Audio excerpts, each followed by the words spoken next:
You've been checking your phone for days, maybe weeks. You replay the last conversation in your mind. You wonder if you said something wrong. You wait for that notification, the typing bubble, anything. But nothing comes, and the silence feels louder than any message ever could. Here's what you need to understand. This isn't random. Their silence isn't just about being busy or forgetting to reply.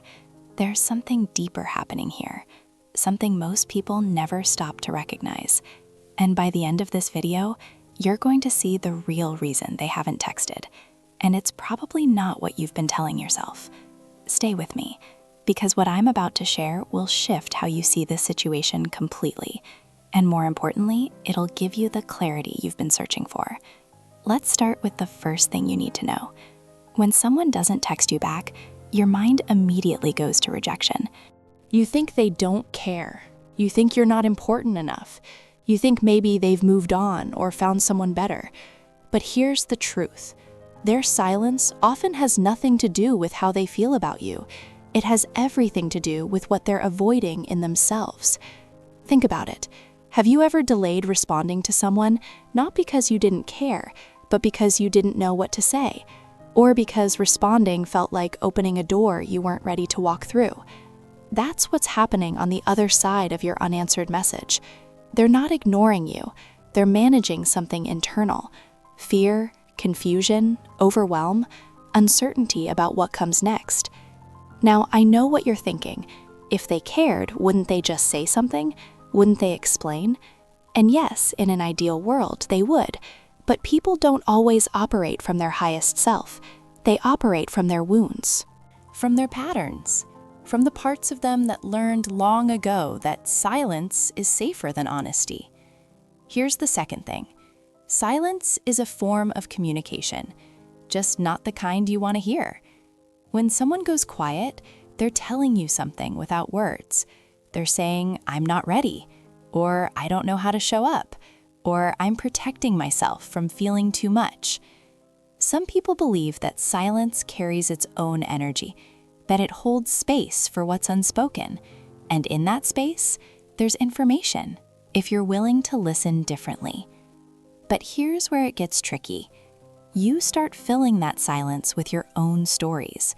You decide what it means before they ever get the chance to tell you. You assume the worst. You create entire narratives about why they're not reaching out. And those narratives become your reality, even if they're not true. Let me tell you a story. There was someone who waited 3 weeks for a text, 3 weeks of checking their phone, 3 weeks of wondering. And when the message finally came, it wasn't what they expected. It wasn't an apology or an explanation. It was just a simple, "Hey," as if no time had passed, as if the silence hadn't mattered. And that's when they realized something. The other person hadn't been thinking about them at all. Not because they didn't care, but because they were completely consumed by their own life, their own stress, their own chaos. The silence wasn't personal. It was just circumstantial. And that leads to the third thing. Sometimes the silence isn't about you at all. It's about them being so deep in their own world that they can't see outside of it. They're not choosing to ignore you. They're just not present enough to remember.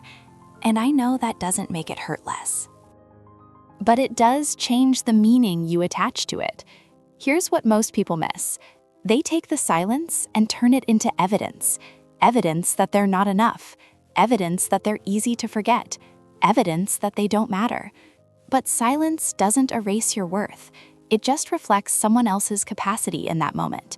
And their capacity has limits that have nothing to do with your value. Now here's the part that might surprise you. Sometimes people don't text because they feel too much, not too little. They're overwhelmed by the intensity of what they feel when they talk to you. So they pull back.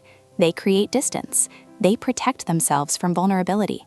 Many describe it as self-preservation, a way to avoid getting hurt or having to face emotions they're not ready to process. So pause for a second. Ask yourself this.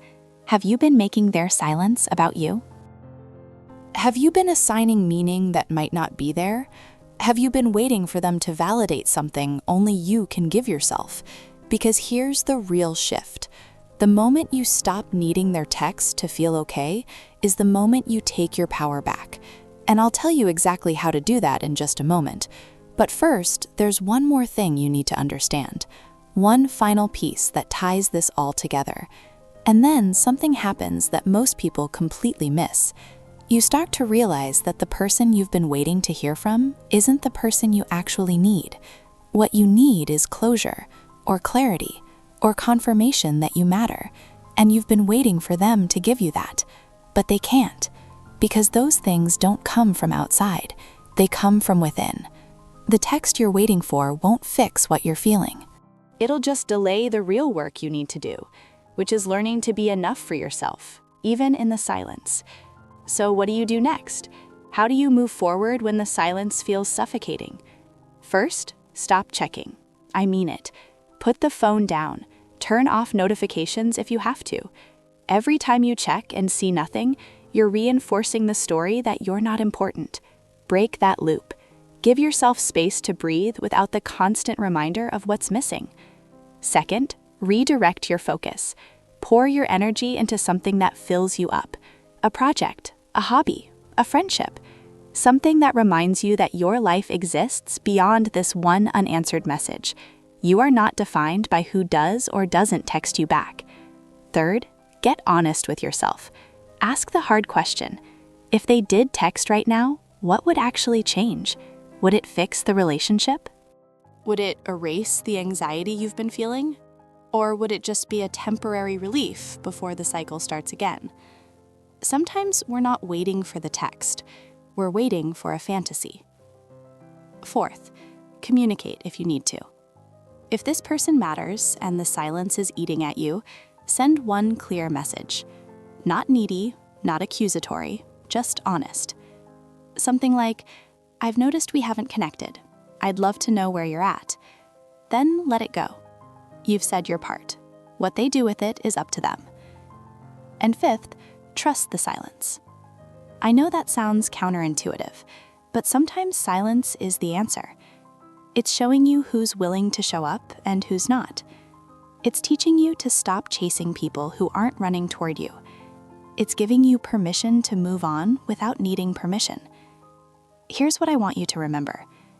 Silence doesn't erase connection, but it does reveal priority. And if someone can go days or weeks without reaching out, they're showing you something, not with words, but with presence, or the lack of it. You deserve people who make you feel seen, not people who make you feel like you're always wondering. The real reason they haven't texted you might be complicated. It might be layered with fear and avoidance and all the messy human things we carry. But it's also simple. They haven't made you a priority in the way you need. And that's not a reflection of your worth. It's just information. Information you can use to choose differently, to invest in people who invest back, to stop waiting and start living.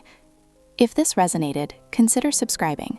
But more than that, consider this. You are whole without that text. You always were.